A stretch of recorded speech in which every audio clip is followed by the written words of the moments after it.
Hello, friends and franchise Maven. I am back, Greg Mohr, Gregmohr. I'm back, and today we are going over Chapter 5. So this is my book, Real Freedom, Why Franchises Are Worth Considering and How They Can Be Used for Building Wealth, the ongoing series here. In our last chapter, we talked about the two different levels of franchises, the brick and mortar and the services type franchise. One thing I did fail to mention in the last chapter, there are some businesses that are similar to franchises, but slightly different. They're called business opportunities. Business opportunities are ones where you don't have a franchise fee and you don't have ongoing royalties. That's always an option to get involved in different business opportunities. We have a couple I have a couple that I can present to you. You'll still look for the same things you do with the franchise, but that is something else we can look at. They're different in the fact that you won't be using the name of the business itself on that one. So for instance, Sign World is a business opportunity on that one. So the Sign World itself won't be in your name. You'll come up with your own name. You won't have franchise disclosure documents to look at because they don't have those. So good and bad points about each one of those. And if you're interested, we can go over those together on that one. Always here for you if you have questions on that. Now, whether you go for a brick and mortar services franchise or a business opportunity, the next thing to figure out is how you're going to pay for it. So Chapter 5, financing options, of course. How are we going to pay for this? There are many different financing and funding options out there. Keep in mind, I'm not an expert in financing. I have people for that. When the time is right, I will introduce you to them. The moment I almost went bankrupt. Yes, okay, well, not quite that bad, but I did not have the cash on hand completely to invest in a franchise. I had to look at some other way to fund the franchise. So what I did myself personally, I used my 401k plan to do it. We will go into that in just a moment. 10 years later, I have about 10 times the amount that I started with using my 401k plan. So from my point of view, that was a good thing to do on that one. Not necessarily for everybody, but in my case, it worked out wonderfully. And quite a few of my people do that. There's a lot of people who like to put their money in reserves and never touch it until it comes time to retire on that. So again, personal decision on your part. So let's take a look at the various funding options available. 401k rollover. You've got the 401k business financing. If you don't want to go into debt and have recently left your job or another job, you probably have 401k money. If you're working at a job, you've got a 401k plan. You cannot use the existing 401k plan that you have with your current job for funding your business. What we're speaking about, we're talking about using a 401k plan from a previous employer. So what do you do with that? Well, what you do is you do a self-directed 401k plan. With a self-directed 401k plan, you now have the money to use if you so desire, within IRS guidelines, of course. Keep in mind, I had left my job at the time, so I had that 401k money sitting there. You take that and you move that into a self-directed 401k plan. Once you've got the self-directed 401k plan, you can buy stock in any business that you want to. You buy stock in a C corporation. The C corporation that you're going to buy stock in is your C corporation. My people will help you with all of that. They'll set up the corporation. They'll set up the self-directed 401k plan. All you do is create a checking account in your C corporation's name. And my people go through everything with you. They make it very simple on that. And I've got a couple different people you can talk to on that account when you get ready to look into that. It was very simple for me. They did all the paperwork that was needed. I just opened up my checking account, filled out a few forms with their help. Generally speaking, these businesses are going to charge about $5,000 or so to get everything set up for you so you can use your 401k money. And it'll range about $150 a month to keep you compliant with the IRS. You want that, and you want to look for that because you want them filling out all the paperwork so that you are in compliant with the IRS. I did it for about 10 years, and the IRS never knew I existed as far as I knew. They left me alone, and these folks kept me compliant with that. I went over it with my CPAs. Some CPAs like it, some CPAs don't. My CPA at the time didn't know anything about it, so we explained it to him, and it all worked out good on that. But basically what you do is you just transfer the money from your 401k plan into your self-directed 401k plan.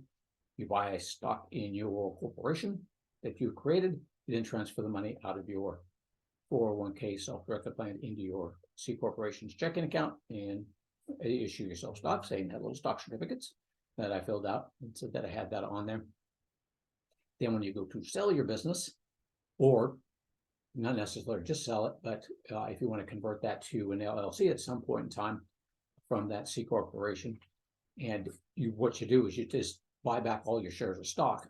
So basically you're just putting that money right back into your 401k plan on that one. So, you don't get taxed on that, which was a good point for me. I switched from a C Corporation to an LLC after about 10 years. And then all the money that I had remaining in that C Corporation checking account just went into the back into the 401k plan, tax-free. And that's the same thing that you can do with selling your business as well. It just all goes back into that 401k plan, tax-free on that. So that's definitely something to look into if you don't want to go into debt. I did not want to go into debt when I started my business, so check that out. Call me if you have any questions, and I'll send you over to at least one or more people if you'd like to take a look at that. I like that just because I just didn't like going into debt on that one. It worked out really good. Definitely a good thing to go over with your accountant. It's pretty quick, I would say, on getting the 401k plan set up. So if you're going to get funding for it, it usually takes about 3 weeks to do all the funding, which is relatively quick on that. You can do 401k, IRA, 403b, TSB, and of course you're going to be employee of your business that you are operating as well. Next one, small business administration loan. Another way of small business administration loans. The information that I'm going to outline here is always subject to change since it's government associated with the government. These things change all the time. You can go a couple different routes with that. You can go with what's called an express loan, which has the benefits of a traditional SBA loan without the personal collateral requirements. You can access up to about $150,000 or so, depending on what you need. The express loan, you're not using your personal collateral. You just put 10% down on your business into your checking account. The SBA then dumps $150,000 or whenever you need into that account. When we're looking at the services business industry, this is a perfect option because the services industry is right around $150,000 investment. So this is very simple, very easy to do. You cannot use the express loan if you're going to do a brick and mortar. That's more of a build out. You would be going with more of an SBA 7A loan. That will be a little bit more in depth. That one you can do, last time I checked, about $5 million on that loan, and with about 20 to 30% down, depending on what you're doing. Sometimes as low as 10%, but usually around 20%. They pay the money out over time.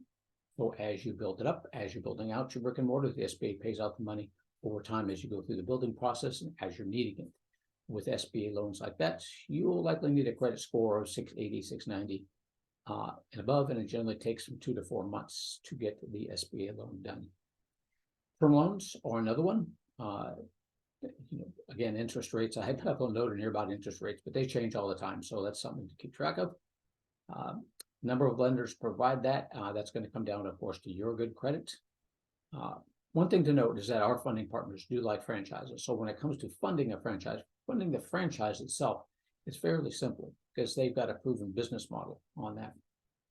So that part's the easy part. The only thing that it really comes down to is taking a look at your credit and your credit background on that one. So that'll be the big thing, but very easy to do. A lot easier, generally speaking, than going to your local bank on that, doing that. Of course, it varies by your local bank as well. But generally speaking, it's a little bit easier to go through the folks that do franchise funding all the time. So they're used to that sort of thing. You can also go the portfolio loan route. Takes about 2 to 3 weeks, and you can do up to about 80% of your account balance for a portfolio loan. And let's see, then we get into unsecured and blended loans. So unsecured loans are a little bit different. So what is an unsecured loan? Unsecured loan is a credit card. Yes, you can actually do a loan through credit cards. Now, there are good and bad ways of using credit cards, and you have to be really careful with the credit card you get if you're going to go that route. My lenders find you credit cards that give you 0% APR for a dollar amount or over amount of time. You have to make certain that if you're using those or going that route, that you can pay off those credit cards in that amount of time, so you're not stuck with an interest rate on a credit card. which could be astronomical. So really careful about that. Just let you know they are out there, but very, very careful about that. Steve, one of the guys I worked with, was managing a restaurant and wanted to leave because of how unstable the business was. He opened a pizza shop, grew it. Everything was going well until he got a divorce and wanted something different. So sold that, left that, and we started looking at franchises. But he did not like paying the royalties, as we discussed a little while ago, about the business opportunities. So we found him a business opportunity that didn't require a whole lot of money, about $50,000. Very easy business opportunity for him to do. Medical billing, what he was doing with that one. So he used an unsecured line of credit with credit card loans. Steve decided to go that route. He didn't want to have to pay out a whole lot of extra money to get a business going, and he really didn't need a lot to live on. He needed about $45,000 a year or more, so he's perfectly happy with that. So my funding partners found him a few different credit card companies. Steve went in and used those credit cards to purchase his business opportunity, and then got them paid off right away as that business came in. And he is continuing to grow his medical billing franchise as well on that. Other than that, you can get loans from working capital loans, though you have to execute the franchise agreement first before you can get a capital loan, a working capital loan like that. Again, 680, 690 credit score is usually good, 10% down, no collateral, pretty fast funding on that. Equipment leasing is another one. Equipment leasing, you're generally looking at around $10,000 or so or more. Equipment leasing takes a little bit higher credit score. Last time I checked, about 700 range. They also want you in business for a couple of years, which is a little bit challenging. If you are in business for like 0 to 2 years, you need a higher credit score. But if you're in business a little while longer, credit score, the last time I checked, it dropped down to about 650 or so for that one. So it's pretty golden. I know all these things because I work with my funding folks quite often. I'm not a complete expert in funding. And again, all these things change on a regular basis. This is why I have experts that help me. What we'll do for you, if you're interested in looking into funding for your franchise, is to put you in front of my people that will get you that information that you need. Again, I can start you off with 1, I can start you off with 3. We've got a few different people that'll do it for you, all wonderful folks. You don't have to go with just the one that I introduced you to. There are many that you can take a look at out there. Compare and contrast, see which one's best for you. When I started looking into franchise, I was just thinking, how am I going to afford this thing? I'm going to go bankrupt if I'm not careful and invest in a franchise without enough money. Well, I found out again that the 401k was available, and there's just a matter of how much do I have in my 401k. And then my franchise consultant went back and looked at different franchises that were within the amount of money that I did have in my 401k. Big plus.